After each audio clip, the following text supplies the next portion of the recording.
Uh, Thanks, Noel. Good evening, everybody. It's great to be back in Glanties. I haven't been a very regular visitor here over recent years, but in the days when I was involved in the Irish Times, Joe and the committee were kind enough to have Anne and myself here on a number of occasions, and it's great to be back. And I have to say, everybody is looking younger and better and healthier. We're here to talk this evening about serious issues, but it is customary to start with a joke. There aren't very many jokes that you can make about the Guards nowadays, but there's one told by a man called Larry Wren, who was ended up as Garda Commissioner.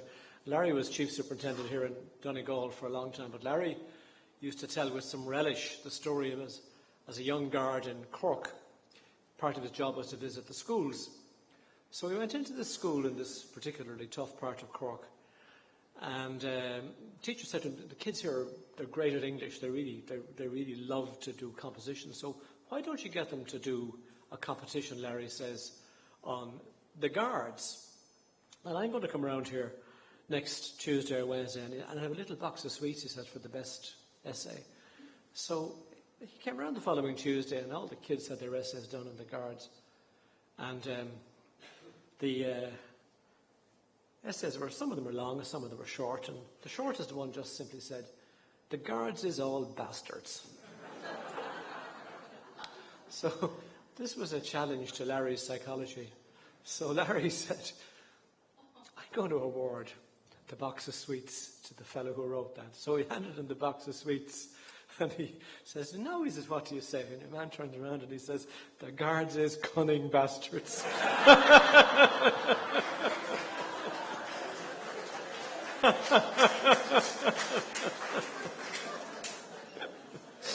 Anyway, to more serious matters. Law and justice, openness, transparency and accountability required. It was a distinguished British barrister and international human rights campaigner and a long-serving Labour MP at Westminster by the name of Ben Whittaker, who said that one of the best tests of a country's democratic health is the way its police do their job. Ben died just last month, aged 80 years of age.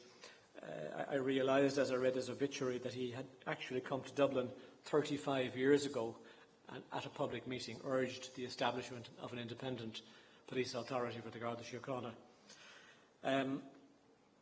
The police, Whittaker maintained, are always a perfect microcosm of society's shared values. Their standards are those of the mainstream from which they are drawn. They embody and they uphold establishment values. Another distinguished police sociologist, the American George Moss, added perceptively that while armies have often led revolutions in countries, history cannot give us a single instance of a revolution being led by a police force. Whittaker added an interesting metaphor to his work on the police in describing the custodians of law and order in the tradition that he was most familiar with, which was the British English constabulary tradition. He likened it to a flock of sheep who decide to ask a number of their fellows to dress up as sheepdogs. And the role of the sheepdogs, even though they are only sheep, but the role of the supposed sheepdogs is to protect the flock, but also to regulate the flock. And when they do so overzealously, or perhaps inefficiently, the other sheep can turn around and say, well, actually, you're not a sheepdog at all, you're only a sheep. You're dressed up like a sheepdog, and you're dressed up like a sheepdog with the powers of a sheepdog because we've given them to you. And that's what's known as the principle of policing by consent. So when we look at our police, the way they do their work, the priorities which we assign to them, and the standards that they embody, we are invariably looking at the standards and the values of our wider society. If society tolerates physical brutality or sexual abuse, so will the police. If society operates on the principle of the nod and the wink and the blind eye, so will the police. If society accepts corruption in business or politics, these too will be reflected in the police. And this is as true in Ireland as it has been from Los Angeles to London, as it has been from 1930s Germany to the deep south of the United States in the racist 1960s. So how are we doing here? Openness, transparency, and accountability are required in the operation of our police. That's what the programme says. I doubt there's anybody in the room here who disagrees with that. But we also require other things of our police. We require the protection of our democracy. We require the confrontation of financial and corporate corruption. We require safety on our streets and in our homes. We require protection from violent antisocial behaviour. We require order in our public places and safety in our roads. We require our children to be protected from drugs, from sexual exploitation, from cyber predators and from random violence. And I don't think there's anybody in the room who would disagree with any of that as the role for our police either. So the task that we entrust to our police, the guardians of the people's peace, the Garda Síochána, is considerable. It's challenging and it is at times dangerous. We asked a routinely unarmed police force to hold the line for 30 years from the early 1970s in this state against an armed conspiracy whose aim was to bring down that state. 15 guards died in the line of duty over that period. We asked them to deal with a criminal class involved principally in the drugs trade that is as ruthless and as well organised and as well armed as any in Western Europe. Our crime rates are low in the overall, but in parts of Dublin and for a time in parts of Limerick, the rate of murder by shooting was higher than anywhere else in these islands. We ask our police to maintain public order among a young population that is close to the top when it comes to drugs consumption across the European Union. I think too often we lose sight of the complexity and the dangers of the task which we ask our police force to undertake. We give them considerable powers and immunities in order to enable them to discharge these functions. And we have incrementally increased these powers over the years to the point that would have been really unthinkable to legal practitioners, judges, and indeed even the Gardaí themselves perhaps a decade ago. Police forces everywhere always maintain that their powers are inadequate. And for decades that was true here. We gave the Gardaí extraordinary powers to deal with subversion and the IRA, but we rather limited their powers in dealing with ordinary non-subversive crime.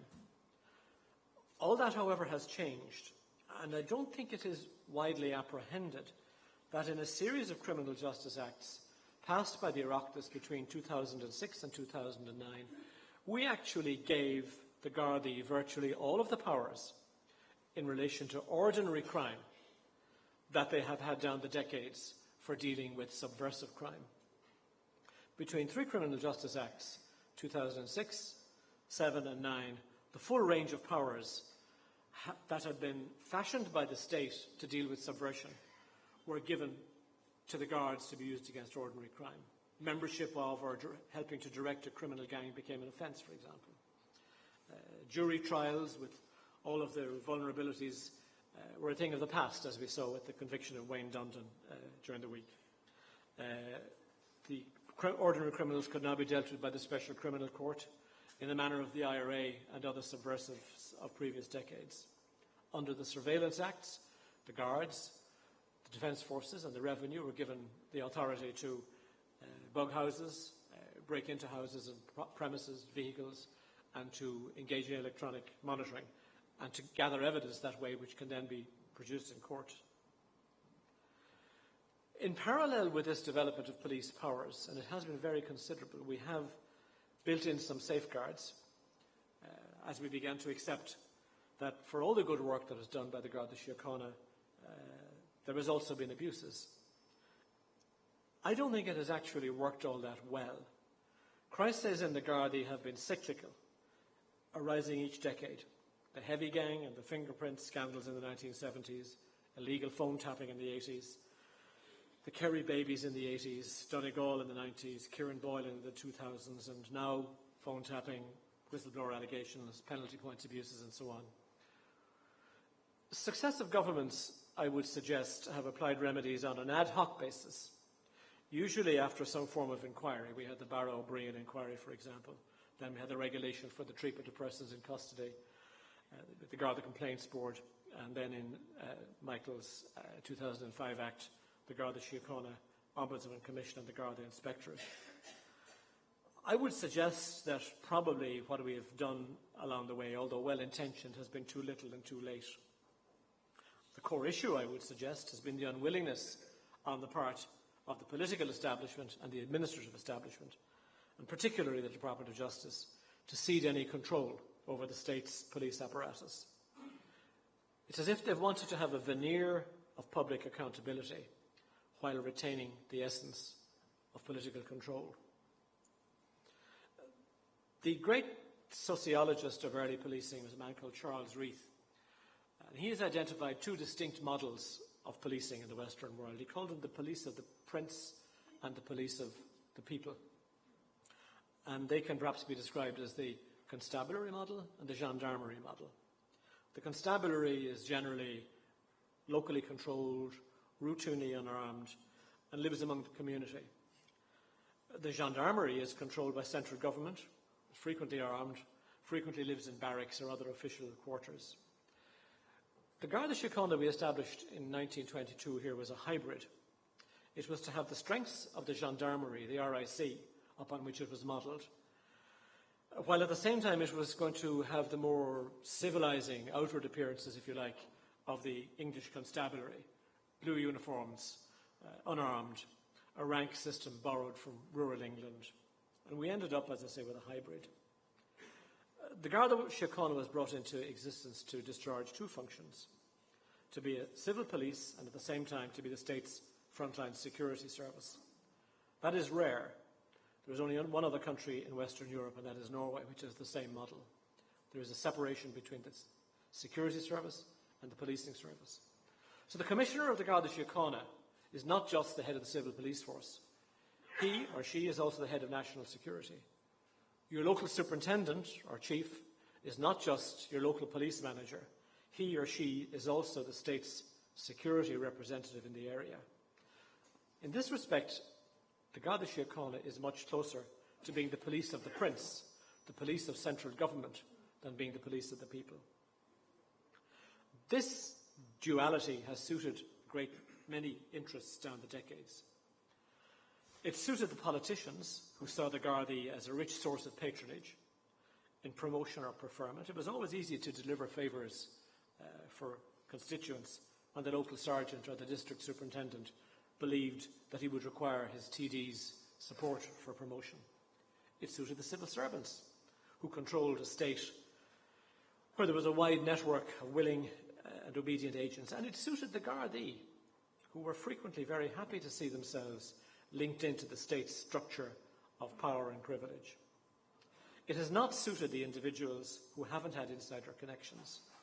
It has not suited the vulnerable or the young men prone to crime or young people who've fallen foul of people, of those in power. And it hasn't suited those Gardaí who don't have political connections and who have believed that their role was to enforce the law impartially. It doesn't suit a society anymore that has moved on from the Civil War situation in which central government effectively needed a garrison in every town and village. So what needs to be done? I think the question is, do we want a police of the prince or do we want a police of the people? Do we want a police that serves the needs of the community and not merely the demands of central government? Do we want a police that can be manipulated through promotion, by preferment, by politicians? Or do we want one where it's genuinely independent in the service that it provides to all members of the public? Much of the solution would appear to be contained, at least potentially, in the heads of bill of the Garda Síochána Amendment Act 2014, presented by Francis Fitzgerald and accepted by government. We have the promise of an independent Garda authority, enhanced powers for GSOC, and a promise that the Garda Commissioner of the future will be appointed independently. The devil, as always, is going to be in the detail. We don't know yet how the Independent Garda Authority will be constituted or what its powers will be. We do not know how the process of appointing a new commissioner will operate, and we do not know what the relationship will be between the authority and the commissioner. But I have a doubt, putting it mildly, that the Department of Justice will relinquish the authority that it has over the commissioner, authority that was broadened and actually put on a statutory footing in the 2005 Act.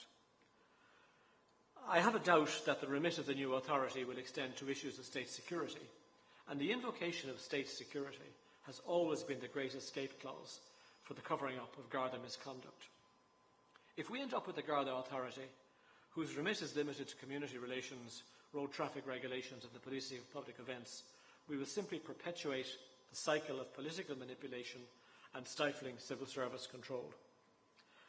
I do not doubt the Minister's good intentions, no more than I ever doubted Michael McDowell's good intentions, but getting politics out of policing and getting policing out of politics is a lot easier said than done. If we want police of the people, we have to persuade the Prince, along with the courtiers and the mandarins, not necessarily to surrender all of their power and authority, but to make it genuinely and fully amenable to oversight and invigilation. I believe it when I see it. We will get the police and the policing at the standards that the political and administrative establishment is prepared to pay for. If they're prepared to pay for it, not so much in treasure or in money, as in their willingness, genuinely and honestly, to relinquish the power of patronage and influence. As I said, I believe it when I see it. Thank you.